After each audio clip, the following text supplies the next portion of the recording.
अब जनाजे के बाद हमारे आका सल्लल्लाहु अलैहि वसल्लम का फरमान, वो इब्ने क़य्यिम ने किताब रूह के अंदर उसका जिक्र किया है और ये कहा कि आज तक उम्मत सारे शहरों में उस पर अमल करती रही है, लेकिन आज वो बात हमारे माहौल में मफकूद हो चुकी है। वो ये है कि जिस पर इतना पहली 7 सदियों में अमल रहा, ज़ाहिर है कि कोई मिलावट हुई तो फिर आज हो सकती है। पहले तो सारे सुफ़ा और दारे अरकम से आगे सहाबा और ताबीन सब मजबूत दीन पर मौजूद थे। तो वो हदीस शरीफ है कि हमारे आका सल्लल्लाहु अलैहि वसल्लम ने इरशाद फरमाया कि जिस वक़्त तुम में से कोई फौत हो जाए, इज़ा मात अहदुकुम फसव्वैतुम अलैहि तुराबा, यानी पहले मराहिल गुजर गए, गुस्ल, तजहीज़, तकफीन और जनाजा और तदफीन। अब इसके बाद फरमाया जब तुमने उस पर मट्टी डाल दी, बराबर कर दी, फलयकुम अहदुकुम, तुम में से एक बंदा खड़ा हो जाए उसके सर के करीब सिराने की तरफ और उसको आवाज दे, या फुलान नबना फुलाना था, यानी उसका नाम लेके जो फौत शुदा है उसकी अम्मी का साथ नाम अटैच करे।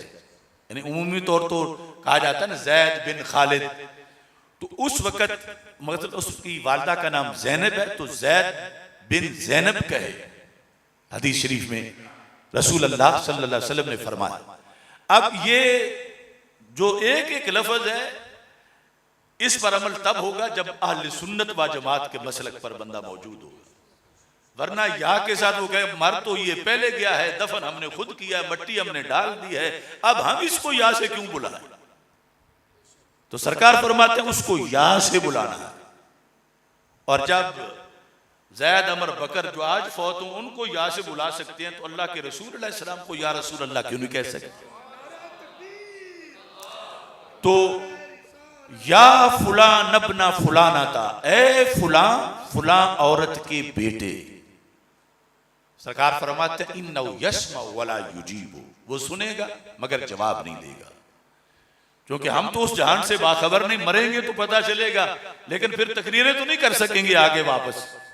ये करम है उनका कि उन्होंने सब कुछ देखा और उम्मत को बता दिया, और इसी वजह से हम मानते हैं कि वो गैब की खबर रखते हैं कि कब से गैब है, लेकिन उनके सामने फरमाया कि जिस वक्त तुम कहोगे ना या फुलान अपना फुलाना था, मसलन अल्लाह दीता साहब हैं, इनके बाद इनकी वालदा का जिक्र करके या से जब बुलाया जाए उस वक़्त, तो फरमाया यस्मा वला युजीबु, सुनेगा फौत शुदा मगर जवाब नहीं देगा। फिर फरमाया दोबारा कहो या फुलान इब्न फुलाना था, ए फुलां फुलां औरत के बेटे।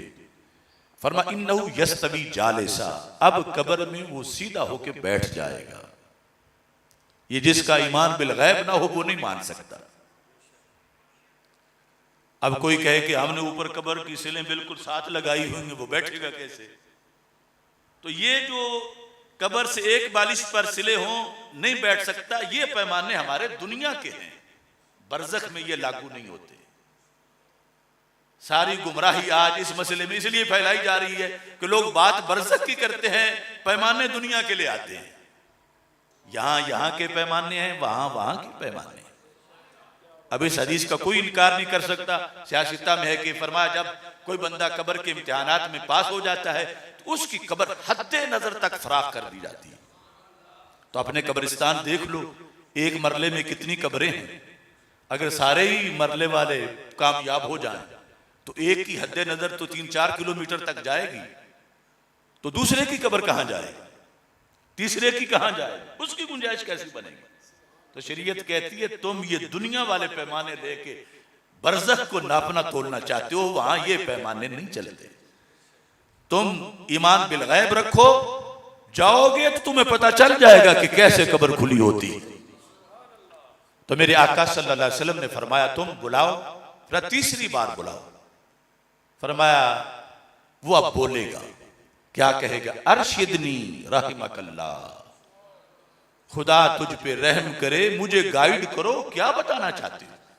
अरशिद, इरशाद, मुर्शिद, अरशिदनी, मुझे बताओ। यानी बुलाने का मतलब तो यही लगता है मुझे कि तुम कुछ बताना चाहते हो मुझे। तो वो कब्र वाला बैठा हुआ कहता है मुझे बताओ। अब हमें अगरचे वो आवाज नहीं आती अगर ये हम इस पर अमल करें, लेकिन हमें उन कानों पे ज्यादा एतमाद है जो सरकार के कान हैं, जिन्होंने सुन के हमें बताया है कि तीसरे नंबर पर वो आगे से ये बोलता। तो हमारे आका सल्लल्लाहु अलैहि वसल्लम ने फरमाया अब लाइन मिल गई है, तुम उससे बात करो। क्या बात? फरमाया उसको कहो, अरबी में है सब, उज़कुर मा खरजत अलैहि मिनद दुनिया शहादत अल्ला इलाहा इल्लल्लाह व अन्ना मुहम्मदर रसूलुल्लाह सल्लल्लाहु अलैहि वसल्लम, कि तुम जिक्र करो कि अल्लाह के सिवा कोई माबूद नहीं। तुम ये जिक्र करो कि हजरत मोहम्मद मुस्तफ़ा सल्लल्लाहु अलैहि वसल्लम अल्लाह के आखिरी रसूल हैं। तुम ये जिक्र करो कि इस्लाम दीन है, कुरान इमाम है। ये तुम बोलो। अब मेरे आका सल्लल्लाहु अलैहि वसल्लम के इस फरमान को यहां तक समझने में आप देखें कि अरबी ये लफ्ज मैंने जो बोले हैं उज़कुर मा खरजत अलैहि मिनद दुनिया, ये लफ्ज हमारे आका अलैहिस्सलाम के हैं। और पढ़ने किसके लिए? कब्र पे खड़े होकर। मुखातब कब्र वाले को करना है। अब इसका तर्जमा आज जागते जीते हुए आप सारे बैठे हुए हैं, जिसको अरबी ग्रामर नहीं आती उसको तर्जुमा नहीं आएगा, मुझे बयान करना पड़ेगा। अल्लाह आपको लंबी जिंदगी दे, लेकिन बाद अज़ विसाल आपकी कब्र पर जब ये पढ़ा जाएगा, आपको कहा जाएगा उज़कुर मा खरजत अलैहि मिनद दुनिया, तो आपको अरबी समझ भी आएगी, अरबी बोलना भी आ जाएगा। यानी बंदा मोमिन बुत की तरह नहीं है जो बुत के साथ कब्र वाले मोमिन को मिलाए। उसने इस्लाम पढ़ा तो क्या, सूंगा भी नहीं है। बुत ना बोल सकता है ना सुन सकता है, लेकिन कब्र वाला सुनता भी है, बोलता भी है, बल्कि कब्र में जाके पढ़ जाता है। अरबी मीडियम हो जाता है। फरिश्ते अरबी में सवाल करते हैं। ये नहीं कहता कि मैं तो पंजाबी हूं, तुम पंजाबी में पूछो तो जवाब दूंगा, अरबी में पूछो मैं नहीं मानूंगा कि मैं फेल हुआ हूं, क्योंकि अरबी मेरी जुबान ही नहीं। ये अरबी बोलेगा, अरबी समझेगा। तो लोग कहते हैं कि जो फौत शुदा है ये तो मुर्दे हैं। क्या मुर्दे भी फौत हो के मुर्दे भी पड़ जाते हैं? हम जिंदा मेहनत करें तो हमें अरबी आएगी, फौत शुदा को खुद ब खुद आ जाएगी। तो मेरे आका सल्लल्लाहु अलैहि वसल्लम फरमाते हैं तुम ये पढ़ोगे बाहर तो अंदर वो पढ़ना शुरू कर देगा। वो जब पढ़ रहा होगा, ये काम करना है तदफीन के फौरन बाद। तो सरकार फरमाते हैं कि इतने में मुनकर नकीर आ जाएं, वो दो फरिश्ते जो सवाल करने के लिए आते हैं। वो जब आएंगे तो आगे विर्द कर रहा है, अल्लाह रब्बी मुहम्मदुन रसूली सल्लल्लाहु अलैहि वसल्लम अल इस्लामु दीनी अल कुरान इमामी। तो वो सरकार फरमाते हैं दोनों एक दूसरे को हैरत से देखते हैं, ये अजीब बंदा है, हमने सवाल किए ही नहीं, ये जवाब पहले ही दे रहा है। हमने सवाल करना था कि मर रब्बो का, तो फिर इसने कहना था रब्बी अल्लाह। हमने नहीं पूछा, ये खुद सब कुछ बयान कर रहा है। तो सरकार फरमाते हैं वो फिर अल्लाह ताला से राब्ता करते हैं कि इसका अब क्या करना है, हमने तो पूछे ही नहीं, क्या ये जवाब भी मोतबर होगा, ये खुद ही दे रहा है। तो अल्लाह ताला फरमाओ इससे पूछने की जरूरत नहीं, इसकी कब्र में जन्नत का दरवाजा खोल दो। ये दीन के वो पहलू हैं कि जो हम समझे तो पता चले कि हम कितने मालदार हैं, कितना अल्लाह का फजल है। अमेरिका जैसी हजारों हुकूमतें एक कब्र में एसी नहीं लगवा सकती, वो कब्र ही नहीं जानती कब्र होती क्या, गड़े को तो नहीं कहते। लेकिन ये ईमान का राब्ता है कि अंदर वाला भी मोमिन हो, बाहर वाला भी मोमिन हो। ये बाहर से शरीयत के वसीले से एसी से कहीं ज्यादा उसके लिए राहत का एहतमाम कर सकते हैं कि जन्नत की खिड़की खुलने से जो हवाएं आएंगी, करोड़ों एसी भी उसका मुतबादल नहीं हो सकते।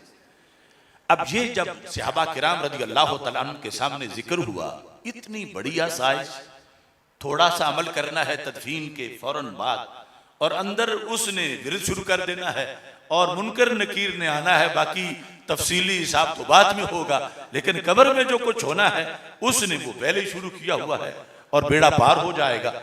तो सहाबा ने पूछा, या रसूल अल्लाह सल्लल्लाहु अलैहि वसल्लम, आपने कैद ये लगाई है कि जिक्र करो, नाम लो उसका या कहो और साथ उसकी अम्मी का नाम लो। तो अम्मी का नाम अगर मालूम ना हो, क्योंकि वालिद का नाम मशहूर होता है कि दोस्तों को भी पता होता है, अम्मी का नाम खानदान के खास अफराद को पता होता है, बंदा पता नहीं कहाँ फौत हो, तो अब जरूरी नहीं कि दफन करने वालों को अम्मी का नाम भी आता हो। तो सहाबा ने पूछा, या रसूल अल्लाह सल्लल्लाहु अलैहि वसल्लम, हदीस पर अमल करने के लिए तो ये है कि नाम अम्मी का आता हो और ऐसे भी हो सकता है कि ना आए, तो फिर हम क्या करें? तो इसके कई मुतबादल हो सकते थे कि सरकार फरमाते कि नहीं आता तो फिर ठीक है छोड़ दो, या ये कि पता करो अगरचे 10 दिन लग जाएं फिर आके ऐसा कर लो, या ये कि बाप का नाम ले लो। तो रसूल अल्लाह सल्लल्लाहु अलैहि वसल्लम ने इनमें से कोई भी इजाजत नहीं दी। फरमा, नाम भी जरूर लेना है और अम्मी का लेना है और उसी वक्त लेना है, और इस काम को लेट नहीं करना, मुनकर नकीर के आने से पहले पहले ये करना है। तो फिर करना कैसे है? फरमा, यनसुबुहु इला उम्मी हव्वा, अगर उसकी अम्मी का नाम नहीं आता तो सबसे बड़ी अम्मी हव्वा का नाम तो आता है। फरमा, या फुलान इब्न फुलान कहते वक्त या जैद इब्न हव्वा, ये कह दोगे तो फिर भी लाइन मिल जाएगी। और माँ का नाम इसलिए साथ रखा, मुहद्दिसीन कहते हैं कि माओं का प्यार रूह में ज्यादा होता है, तो इस बुनियाद पर उसको बेदार करने में ये ज्यादा असर रखता है। तो इस तरह रसूल अकरम सल्लल्लाहु अलैहि वसल्लम को ये इतना पसंद था कि काम होना जरूर चाहिए और नागा नहीं होना चाहिए, लेट भी नहीं होना चाहिए। इस पर इब्ने क़य्यिम जो इब्ने तैमिया के शागिर्द है, उन्होंने किताब रूह में लिखा कि 7 सदियां इस्लाम की इस अमल पर पाबंदी होती रही, फी कुल्ले मिस्र व असर, हर जमाने में और हर शहर में।